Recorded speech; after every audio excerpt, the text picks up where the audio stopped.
हरियाणा के मुख्यमंत्री आज अपने बिजी शेड्यूल के बावजूद फरीदाबाद में आयोजित होने वाले ग्रीवेंस कमेटी की बैठक में शिकायतें सुनने के लिए हेलीकॉप्टर से पहुंचे, जहां हेलीपैड पर केंद्रीय राज्य मंत्री कृष्णपाल गुर्जर, कैबिनेट मंत्री मूलचंद शर्मा, तमाम विधायकगण और अधिकारियों ने उनका स्वागत किया। सेक्टर 12 के कन्वेंशन हॉल में ग्रीवेंस कमेटी की मीटिंग में मुख्यमंत्री के सामने 14 शिकायतें रखी गई, जिसमें से 12 शिकायतों का मुख्यमंत्री ने तुरंत प्रभाव से निपटारा कर दिया, जबकि 2 शिकायतों को अगली मीटिंग के लिए छोड़ दिया गया। ग्रीवेंस कमेटी की मीटिंग पूरी होने के बाद पत्रकारों से मुखातिब होते हुए सीएम मनोहर लाल खट्टर ने कहा कि आज उनका काफ़ी बिजी शेड्यूल था, लेकिन फिर भी ग्रीवेंस कमेटी की मीटिंग को अटेंड करना लाजमी था, जिसमें कई समस्याओं का समाधान किया गया। उन्होंने कहा कि एक शिकायत सेक्टर 49 से आई थी, जिसकी सुनवाई करते हुए वहां अब एसटीपी लगाने का आदेश दिया गया है ताकि समस्याओं का समाधान हो सके। वहीं उन्होंने बताया कि दूसरी शिकायत स्कूल में दोबारा एडमिशन फीस ले लिया गया, लेकिन एडमिशन नहीं दिया गया और फीस भी नहीं वापस की, जिस पर सुनवाई करते हुए उन्होंने आदेश दिया कि या तो स्कूल में बच्चों का एडमिशन करवाए या फिर जमा कराई गई फीस को वापस कर दिया जाए। मुख्यमंत्री ने कहा कि कुछ लोगों का ग्रुप चिन्हित किया गया है जो सीएम विंडो में शिकायतें लगाते हैं ताकि अधिकारियों पर दबाव बने।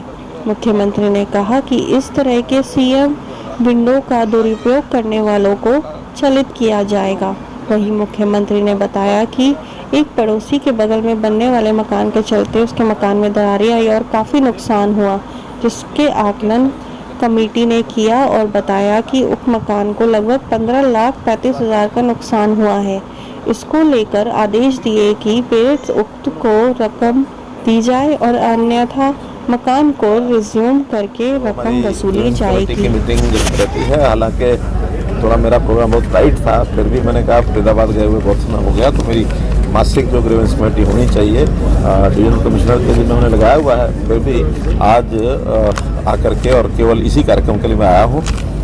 कुल 14 ग्रीवेंसेस आज की मीटिंग में थी, जिसमें से 2 ग्रीवेंसेस तो कुछ विषय अभी डिसाइड नहीं हो पाए, उसको अगली मीटिंग के लिए डेफर किया है, पोस्टपोन किया उसको, और बाकी 12 में जो निर्णय हमने दे दिए उसके अंदर एक जगह तो नवादा माजरी जो सेक्टर 49 वहाँ पर एसटीपी जो है वो पास किया है, एसटीपी लगाया जाएगा ताकि वहाँ की जो समस्या है उसका परमानेंट हल वो निकाला जा सके। एक स्कूल की जो कंप्लेंट आई थी जिसके अंदर किसी बच्चे को एडमिशन देने के लिए अभिभावक जो गए तो उन्होंने फीस ले ली और बाद में उस बच्चे का एडमिशन नहीं हुआ तो उन्होंने फीस देने से मना किया, लेकिन हमने कहा या तो फीस वापस करें, नहीं तो उसके खिलाफ कार्रवाई करेंगे एफआईआर। कोई बच्चे का एडमिशन या तो करने के बाद कोई बाहर निकालता तो फीस रख सकते हैं, लेकिन अगर एडमिशन हुआ ही नहीं है, वो वेटिंग लिस्ट में है, तो उसकी फीस रखने का उनका अधिकार नहीं है, इसलिए वापस करने के लिए निर्देश दिए हैं। कुछ लोग ऐसे हैं जो सीएम विंडो में हैबिचुअल होकर के और बहुत संख्या में और सीएम विंडो लगाते हैं। मुझे लगता है कि वो सीएम विंडो का एक दुरुपयोग करने के लिए और बल्क में लगाते हैं ताकि अधिकारी जो है वो परेशान रहें। ऐसा एक ग्रुप ध्यान में आया है, हमने कहा कि पिछले 6 महीने में उनकी जितनी कंप्लेंट्स आई है, अगर किसी एक फ़ोन नंबर से 20 से ज़्यादा कंप्लेंट आती हैं तो उसको हम डिबार कर देते हैं, उसको चेक कर देते हैं कि उस जगह से वो व्यक्ति भी और वो फ़ोन भी दोनों को हम डिबार कर देते हैं। तो ये हमने आज एक केस में उनको बताया है। इसी प्रकार एक पड़ोसी के मकान के कारण से दूसरे पड़ोसी के मकान में नुकसान हुआ, रेड आई, तो 15,35,000 रुपये कमेटी ने जो उसका अनुमान बताया कि इतना पैसा उसका रिपेयर में खर्च आएगा, और वो भी उसको आदेश दिया कि 15,35,000 रुपये तो वो जमा कराए, नहीं तो उनको मकान को जो है वो वैसे तो रिज्यूम कर लिया गया है, लेकिन उस पर कार्रवाई बाद में करेंगे। अगर पैसा देने से मना किया उन्होंने तो उसके खिलाफ कार्रवाई करके उसके मकान को रिज्यूम करके और उसमें से रिकवर किया जाएगा। कोई एक प्लॉट एचएसवीपी ने अलॉट किया था तो 209 वर्ग गज का वो प्लॉट था, लेकिन आज मौके पर ये सामान्यतः होता है क्योंकि बड़े जो सेक्टर होते हैं उसमें आखिरी प्लॉट जो बचते हैं या तो साइज से ज़्यादा बच जाता है या साइज से कम बचता है। तो एक प्लॉट था वो साइज से काफ़ी कम हो गया, 209 मीटर की बजाय वो 135 मीटर का ही बचा। अब उसको अल्टरनेटिव प्लॉट देने की स्कीम होती है, वो नहीं दिया जा रहा था, उसमें पॉलिसी में कुछ कमियां थी। मैंने बात करके अधिकारियों से कहा कि नई पॉलिसी बना के ऐसे सब लोगों को जिनका साइज़ के कारण से प्लॉट रिप्लेस करना यानी उसको सब्स्टिट्यूट प्लॉट देना है तो उसका तुरंत जो है सारे फैसले 100 से ऊपर फैसले यहाँ के हैं वो सारे एक साथ कर दिए जाएंगे। और मुझे लगता है कि उस बहुत जल्दी ही रिकमेंड करके यहाँ से उन्होंने भेज दिया है और जल्दी उसका सबका समाधान हो जाएगा। आज पटवारियों को और कितने पटवारी थे? 36 पटवारी 6 कानून को इनको टैबलेट वितरण किया गया है ताकि गिरदावरी आदि जो है अभी तक वो जो मैनुअल करते थे अब टैबलेट में ही करेंगे ताकि सीधा ऑनलाइन गिरदावरी जो है ये करना उनके लिए आसान हो जाए। प्राइवेट स्कूलों में कुछ शिकायतें मिल रही थी, खास करके किताबों का और पैसा जो मनमाना वसूल करते थे और अपने ही परिसर में अपनी दुकानें खोलते थे। किताबें कुछ तो एनसीईआरटी की लगती हैं, एनसीईआरटी की तो लेते ही हैं, लेकिन एनसीईआरटी के अलावा भी कुछ किताबें थोपी जाती हैं। अब हमने उनको कहा कि जो रेट्स हैं उसके ऊपर एक कैप लगा देंगे कि इससे ज़्यादा यानी किताब के साइज़ के नंबर ऑफ पेजेस के हिसाब से और एक रेट तय करेंगे कि उसमें उससे ज़्यादा नहीं बेच सकते वो, उससे नीचे में कोई बेचना चाहे ठीक है। हमारे अपनी जो कॉस्ट आती है सरकारी उसमें थोड़ा बहुत अगर जोड़ना भी होगा तो प्रॉफिट का मानो 5-10% उनका जोड़ेंगे, लेकिन एक कैप लगा करके सबको सर्कुलर करेंगे ताकि रेट्स जो हैं वो मनमाने वसूल ना कर सकें। फीस के मामले में भी कुछ शिकायत स्कूल वालों की ओर से थी, उसका भी हम पॉलिसी बना करके कि फीस कितनी ले सकते हैं। जो फार्मूला नंबर 6 में भर के देते हैं वो कम से कम बच्चे का जो वो स्ट्रीम यानी पहली से 5वीं या छठी से 8वीं अलग अलग स्ट्रीम के लिए एक ही समय जो फीस भर के देंगे उस बच्चे की उस समय तक तो वही लेनी है। नई स्ट्रीम में जाने के बाद बढ़ा सकते हैं, बच्चे को पढ़ाना होगा तो नए उसकी घोषित जो फीस है उसके हिसाब से एडमिशन कराएंगे, नहीं कराना तो नहीं कराएंगे। इस हिसाब से एक महिला का वो शिकायत थी कि ऑक्शन में प्लॉट बेचा गया, उसको प्लॉट नहीं मकान है 123 गज का था, उसको 117 गज मिला है, लेकिन दोनों तरफ की वर्षन अलग अलग होने के नाते से एसडीएम की देखरेख कमेटी बनाई है, वो उनका फैसला करेंगे कि उसमें क्या सत्य था उस हिसाब से फैसला कर देंगे। बीपीटीपी का एक मसला था तो बीपीटीपी के मसले में भी इसी प्रकार एक महिला को प्लॉट का अलॉटमेंट 2011 में उसने बुक कराया था, लेकिन उसकी अलॉटमेंट नहीं हुई थी और अभी उस टावर की ओसी उसको नहीं मिली है। उसकी पूरी जांच एसटीपी जो हमारे वो जो टाउन प्लानर एसटीपी वो उसकी पूरी जांच करेंगे और जांच करके अगर वो उससे समाधान उनका हो जाता ठीक है, नहीं तो फिर बीपीटीपी के खिलाफ क्या क्या एक्शन हो सकते हैं ये डिपार्टमेंट को कहा है और डिपार्टमेंट उसकी जो है कार्रवाई करेंगे। इस प्रकार के इतने सब विषय आज की बैठक में आए हैं और ठीक अच्छे माहौल में बैठक समाप्त हुई। साइबर क्राइम एक बड़ी चुनौती बन गया है, हरियाणा में भी साइबर क्राइम एक बड़ी चुनौती बन गया है। कल नूह में भी काफ़ी बड़ी रेड की गई थी, तो आगे कैसे देख रहे हैं सर बाकी जिलों में? देखिए साइबर क्राइम के नाते से पुनहड़ा एक इलाका ऐसा है जैसे देश में एक स्थान है जामताड़ा। जामताड़ा इस काम में बड़ा प्रसिद्ध हो गया कि वहाँ साइबर क्राइम बहुत बढ़ता है। हमको नहीं पता था कि ये धीरे धीरे ऐसे इलाके में जहाँ कोई बहुत लोग पढ़े लिखे भी नहीं हैं, फिर भी पुनहड़ा में एक जामताड़ा की तरह का एक शिकायत जब से मिलनी शुरू हुई तो हमने आदेश दिया कि इसका छापा लगाया जाए। 5000 पुलिस के लोगों ने यानी एक साथ प्रदेश में ऐसे छापे लगाए हैं जहाँ जहाँ हो सकता है। बहुत सी इलीगल चीज़ें वहाँ से मिली हैं, कुछ डॉक्यूमेंट मिले हैं, कुछ पैन कार्ड मिले हैं, कुछ ये जो मोबाइल मिले हैं और ये जो कार्ड होते हैं जो सिम कार्ड एटीएम कार्ड, तो इस प्रकार की चीज़ें हैं जिसमें से फ्रॉड करते थे। तो ऐसे मुझे लगता है कि उस सारे में से कई जो ऐसे फ्रॉड हैं वो उनके किस्से जो खुलेंगे और एक उस इलाके पर पूरी ध्यान रखी जाएगी। लोग हमने गिरफ्तार भी किए हैं, तो एक ऑपरेशन ऐसा जो चलाया है और समय समय पर पुलिस को हम जब भी कोई ऐसी समस्या ध्यान में आती है तो एक एक समस्या को लेकर के उनको कहते हैं कि इसका छानबीन करें, उसके ऊपर छापे लगाए। तो एक बड़ा अभियान अभी परसों रात को लिया गया। चुनाव कब होगा? 1 साल से अधिक समय बीत चुका। ठीक बात है, क्योंकि कुछ कठिनाइयाँ जैसे मैंने पिछली बार बताया था रिजर्वेशन के विषय को लेकर के आई थी।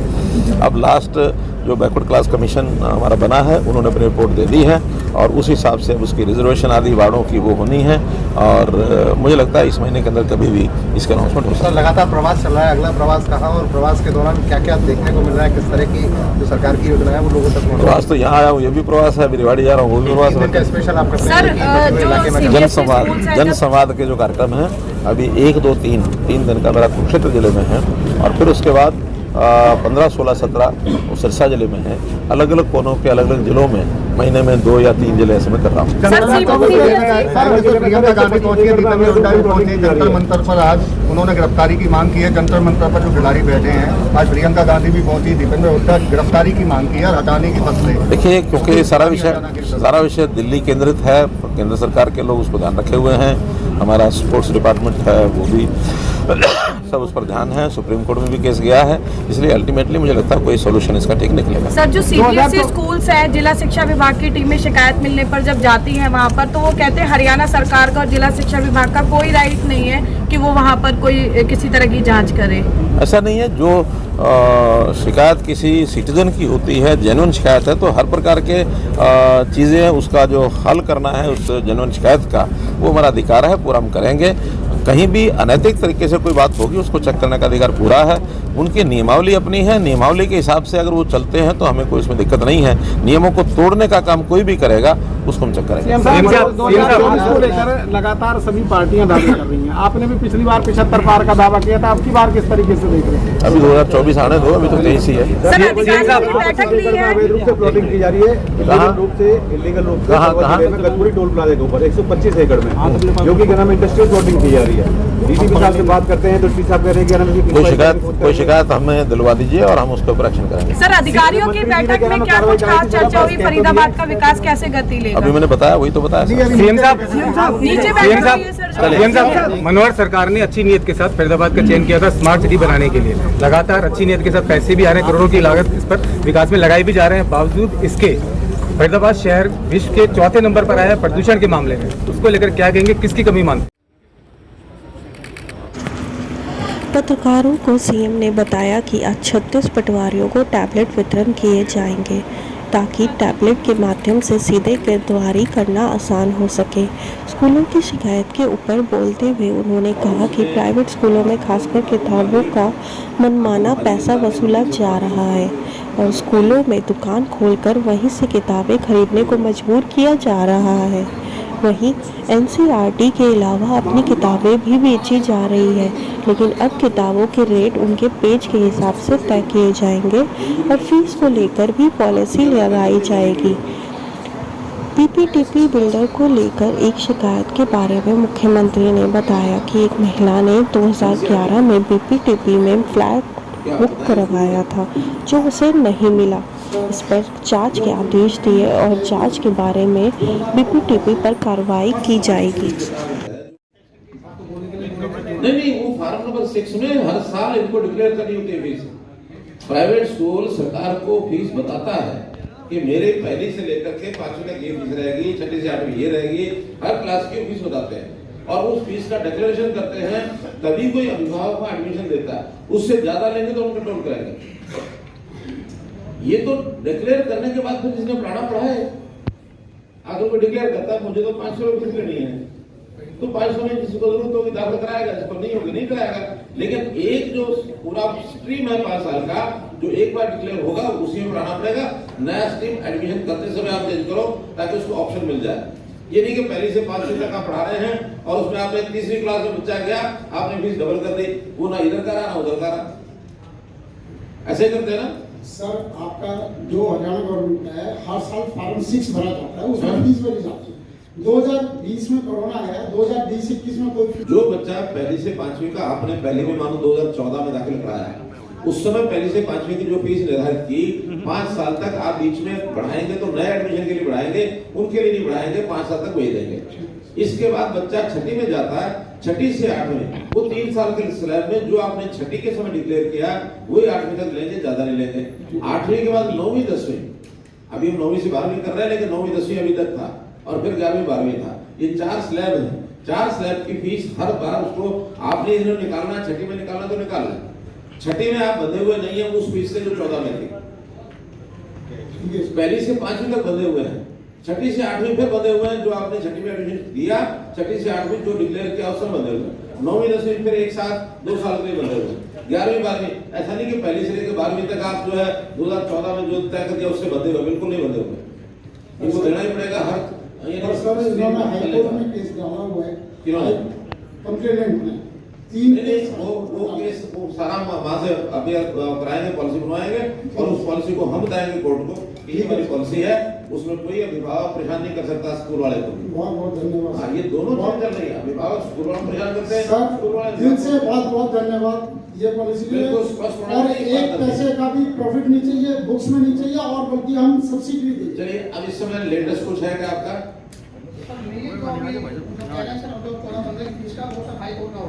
क्या हो रहा है? सिक्योरिटी के नाते करा दिया जाए, ये बाद में झगड़ा नहीं होगा। हाईकोर्ट में हम कहेंगे इनकी फीस अगर 14-15 की लेनी है तो आगे के लिए किसी थर्ड पर्सन के पास किसी एस्क्रो अकाउंट के अंदर सिक्योरिटी जमा कराओ। ये नहीं कि भैया 14-15 की फीस आज 23 में 8 साल भी वही फीस लाता रहेगा।